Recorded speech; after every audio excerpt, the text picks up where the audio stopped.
Welcome back to Trapani's Choice, episode 13. Your host, Nick Trapani. And what a good little episode we've got for you today. What we've done is we've reached out on our Instagram and Facebook page, and we've asked you guys to ask me some questions for this episode. And then we've put those questions together. Mahal's got a list of them for me, and I haven't really looked over them, so it's all fresh. What I read now is basically going to be the answer straight away. So, there's been no time to prepare for this episode.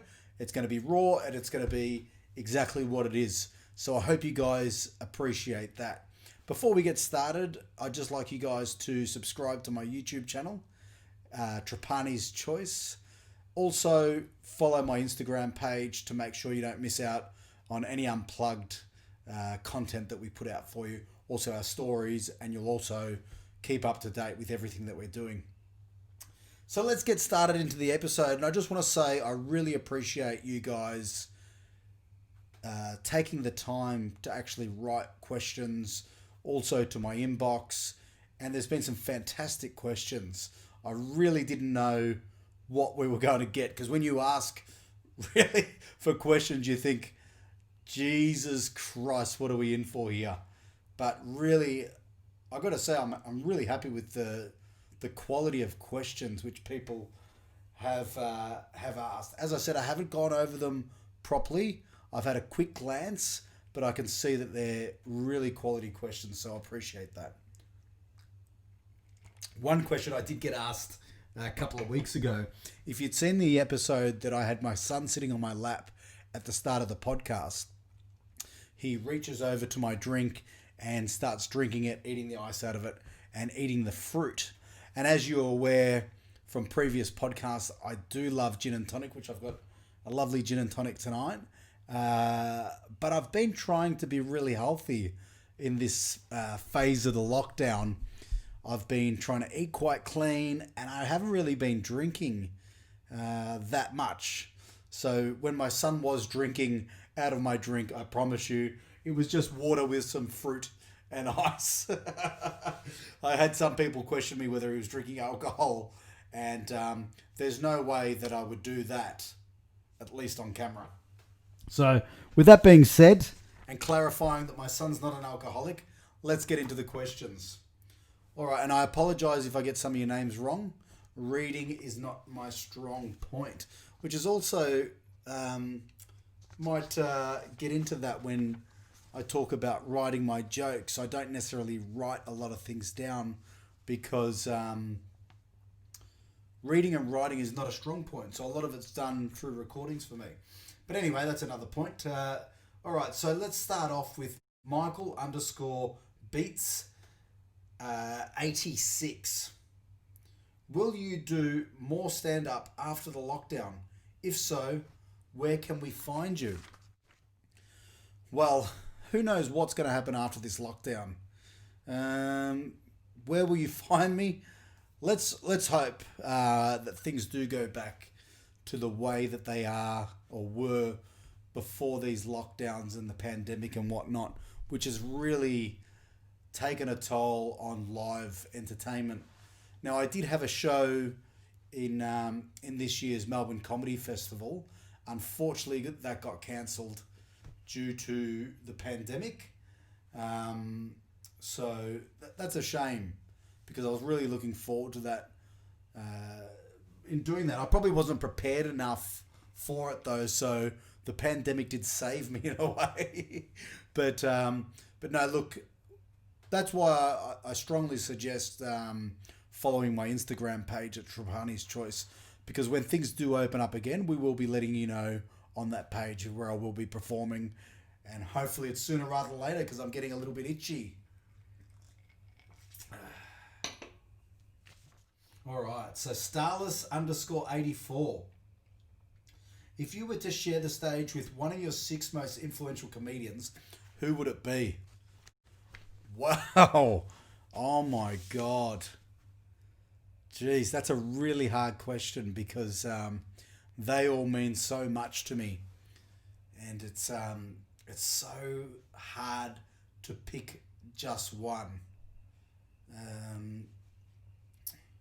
I mean, Jim Jeffries is probably the most similar to my style of jokes. So therefore, the crowd would appreciate me more there than, say, at Ricky Gervais. But Ricky Gervais is like a god to me. So, oh my god. And then Bill Hicks. I mean, he's not around anymore, but imagine that. Oh my god. Anthony. That's so hard. That's a hard question. I'm going to go with Ricky Gervais just because I believe that the arena that it would be in would be amazing. And that's the only reason why, to get more people watching it. But very close call between all of them, really. But yeah, Ricky Gervais would be next level. That would be amazing. All right, barbecues galore Northland.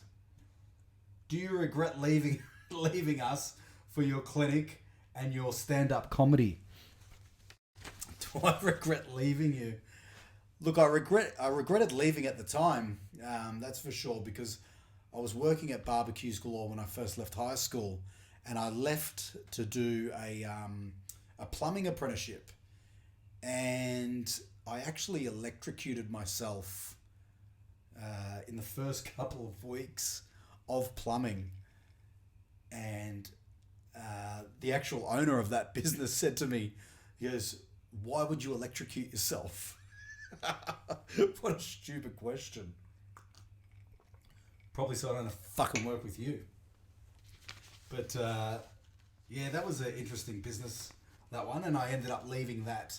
Now, my clinic and comedy, I mean, they're real passions of mine. That's like, when I started up the massage clinic to be able to help people and prevent them from injuries or help them with injuries that they have, has been an absolutely amazing journey.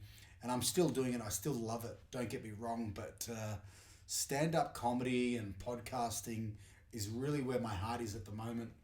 And this lockdown's given me a bit more time to work on the comedy side of things, seeing that I'm not allowed to open my clinic. So to answer that question, I regretted leaving at the time. Do I regret it now? Not really. Would I go back and do a couple of shifts for fun? Yes, I would, because we had a lot of fun there at Barbecues Galore, and that's the one thing that I miss the most. A lot of stupid times. The group of people that I work with were really, I really got along with and thoroughly enjoyed it. We used to do so much stupid shit. I can't believe our manager would leave us on a Friday night, me and two other blokes that were early 20s, and there was one night I remember we cling wrapped everything. Phones, computers, staplers, pens, everything. We just cling wrapped them all.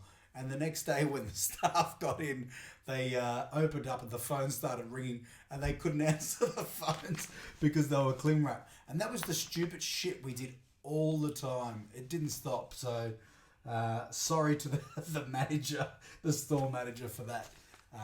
Those stupid times. But yeah, all right. Let's move on to the next one. From Funk Styler 78. Do you have any superstitions or anything you do before you get on stage?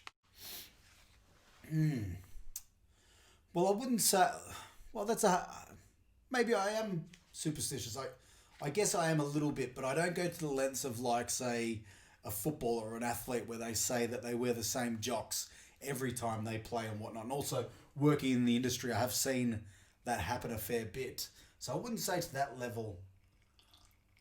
I do have a leather jacket that I like to wear.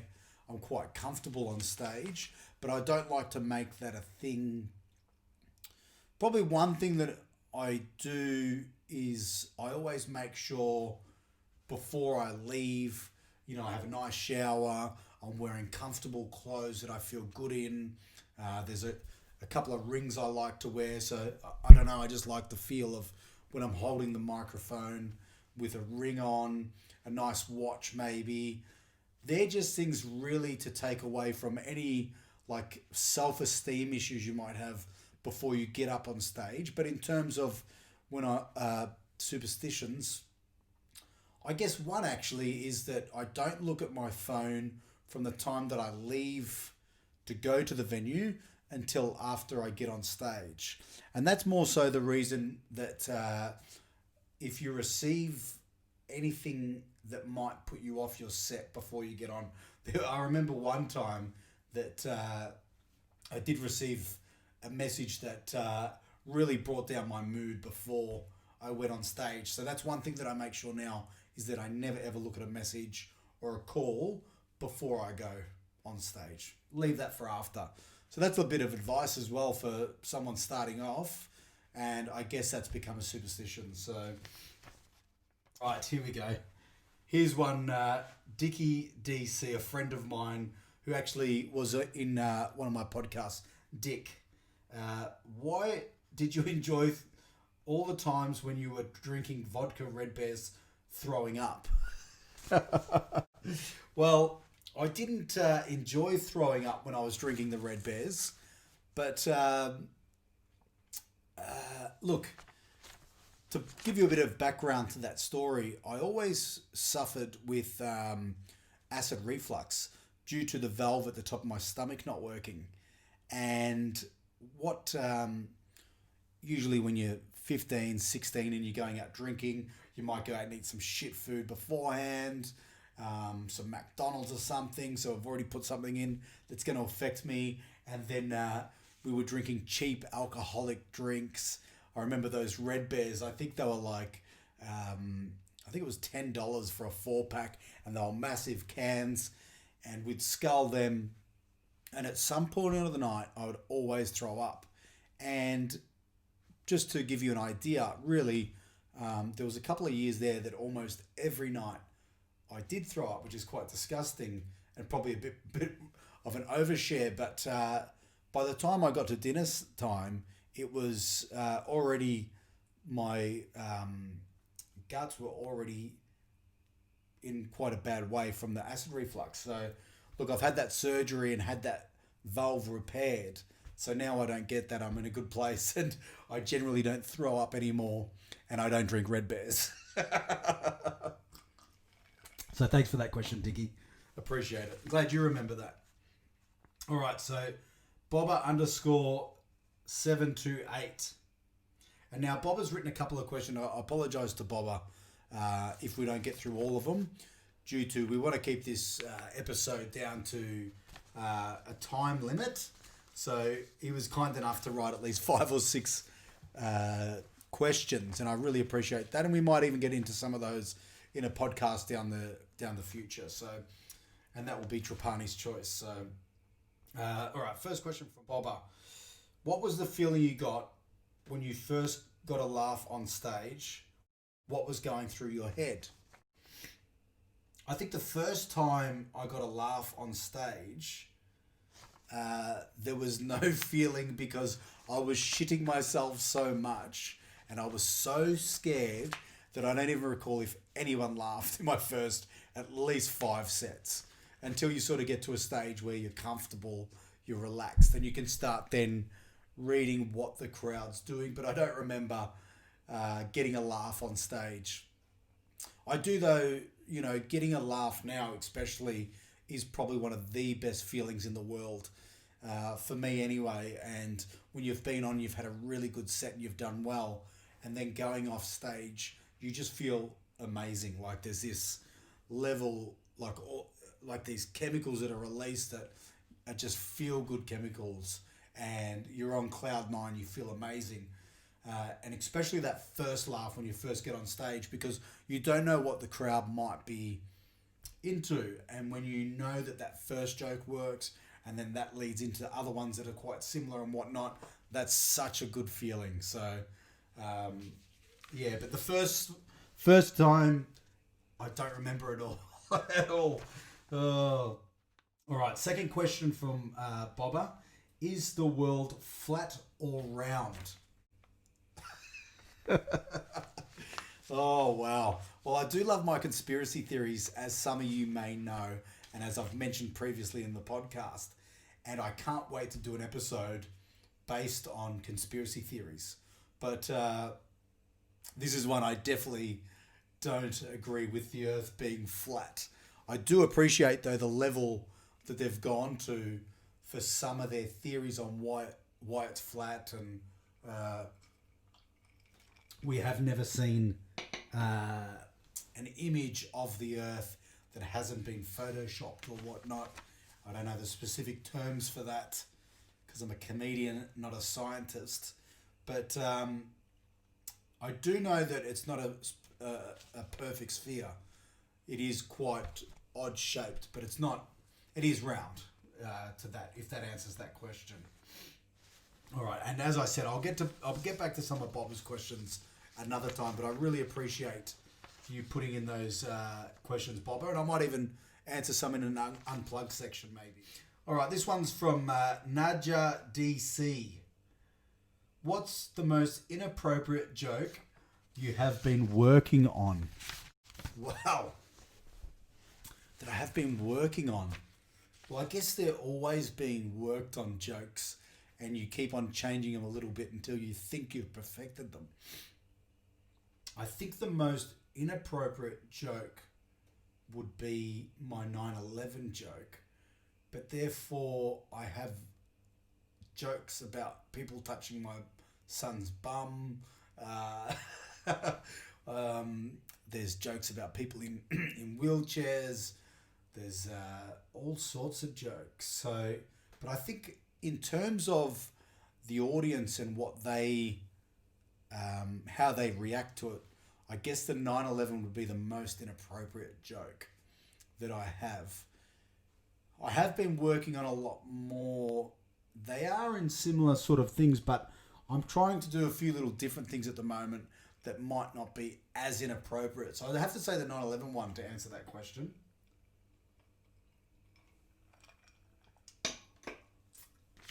All right. Pacey 13. What is your ultimate end game? Do you have a goal, like your own TV show, become a star, or happy with a career in stand-up? Wow, what a loaded question. I think he's cheated a little bit here. I think there's more than one question in there. The ultimate end game, I think, for me, I definitely, like, stand-up for me is the goal. And the end game for me would be touring the world doing stand-up. Now, a TV show, you know, haven't even thought about anything like that. Wouldn't turn down the idea of a TV show or something like that if it was to arise. But there's nothing, a TV show hasn't been thought about. If someone was to offer me a role, I'd definitely look at it, but nothing, so to speak, in that aspect at the moment. Really, the other focus is this podcast, and now this wasn't a isolation thing, and we decided to do a podcast. This was me and Mahal talking about this for a long period of time. We started this sort of last year around sort of September time, when we started developing the concept of this idea, and I've really thoroughly enjoyed this journey so far.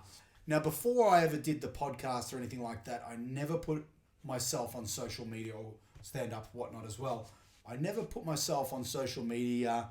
I didn't have any of these apps that like Snapchat or anything like that. So I wasn't used to talking in front of the camera. So literally the 13 episodes that I have available on YouTube are really the 13 times I've been on camera doing something like this. So it's been a great learning curve. I'm thoroughly enjoying it, and hope you guys are enjoying the content that we're getting for you.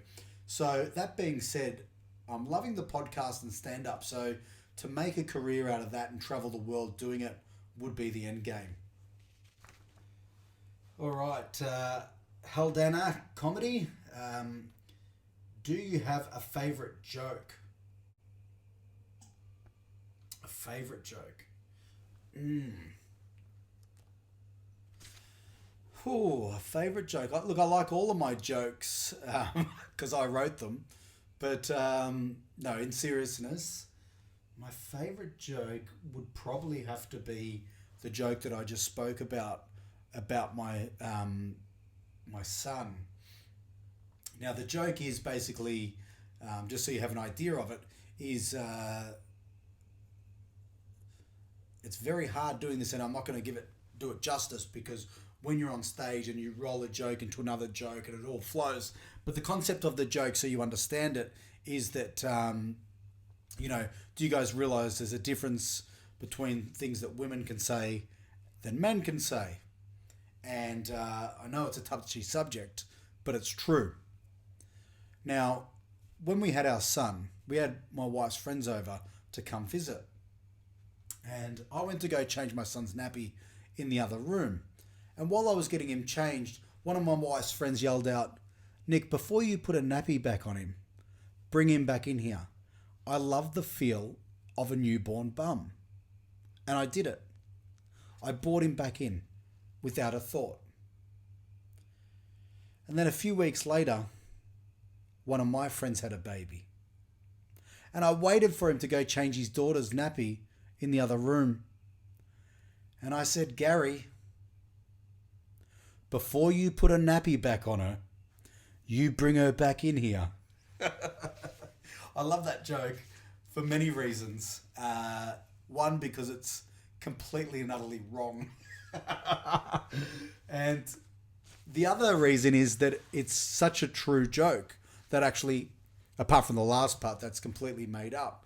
But bear with me with this because there's some truth to it as well. So we did have, when we had my son, we had some of my wife's friends over, and I did go change his nappy, and she said those exact words.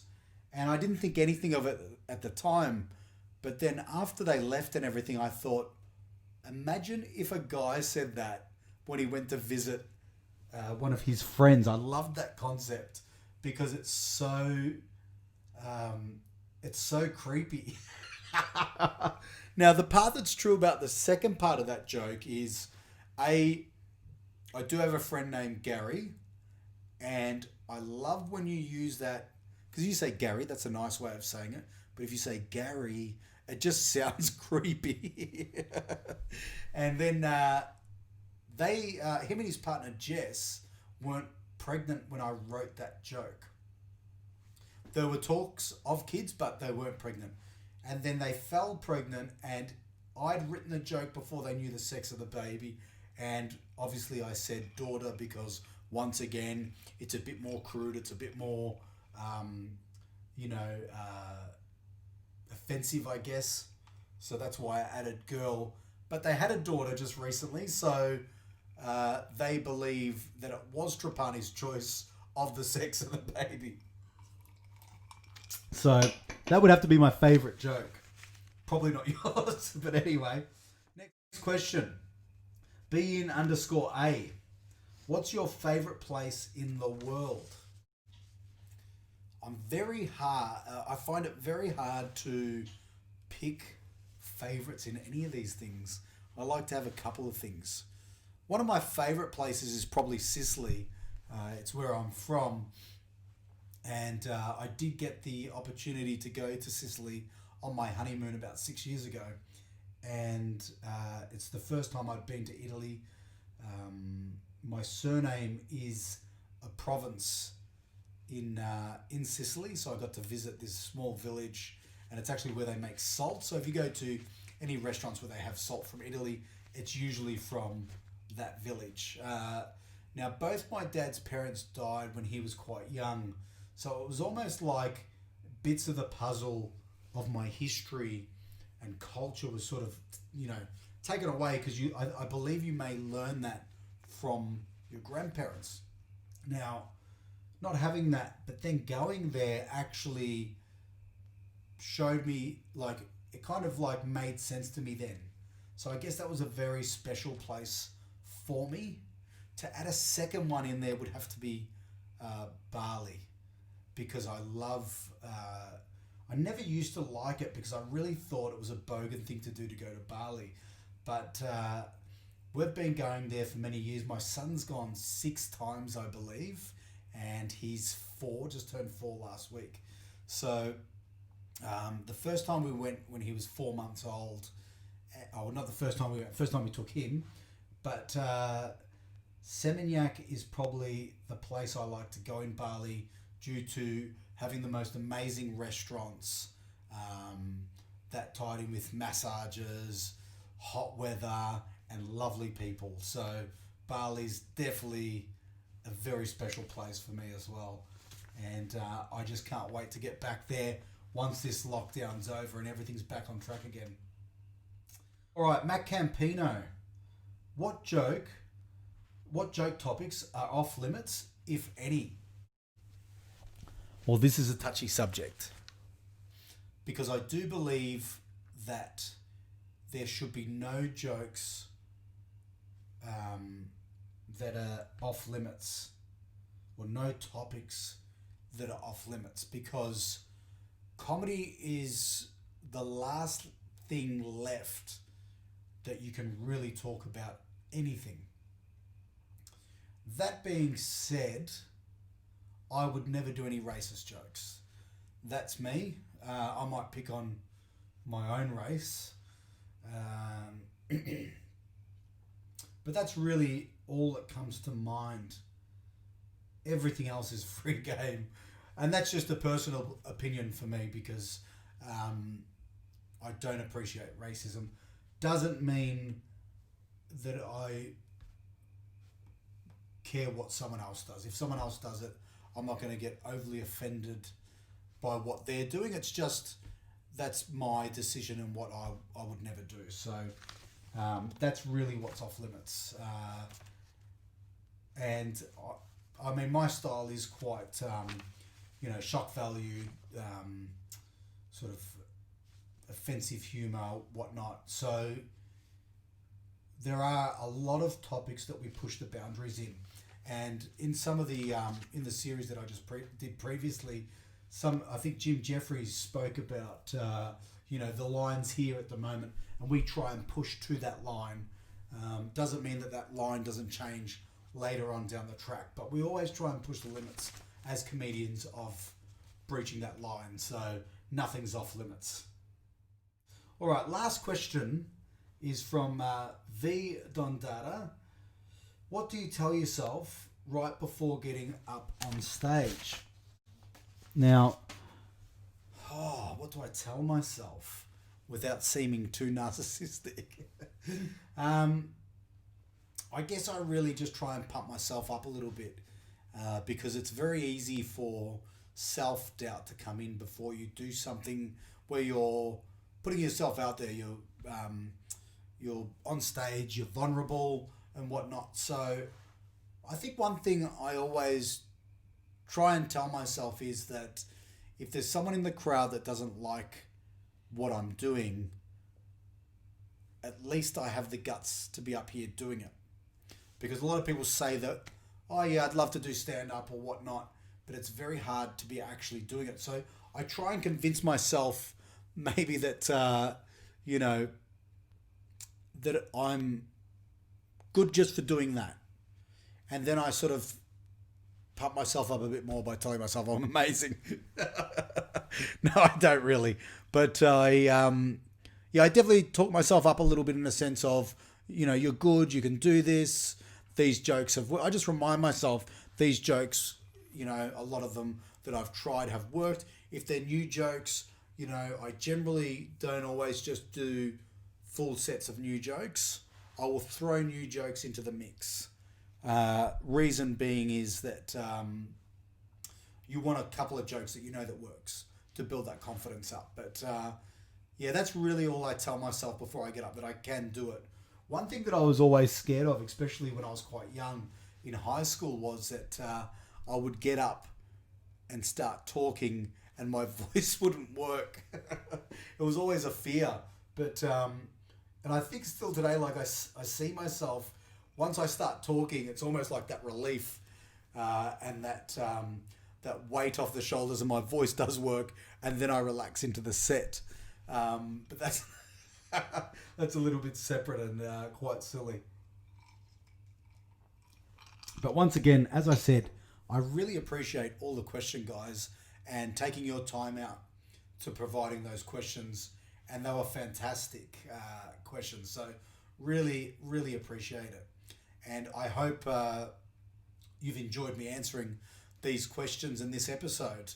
So don't forget to subscribe to my YouTube channel, Trapani's Choice. And also, please go to my Instagram page and follow so you don't miss any of my my unplugged little clips that we put up, also our stories, and I will be putting the venues and everything on there that I will be going to once this pandemic's over, which will be hopefully sooner rather than later. And I hope everyone's staying safe and well. We'll also have my or our. I keep forgetting Mahale exists, but we'll be having our shop up and running shortly, where you'll be able to get all our swag.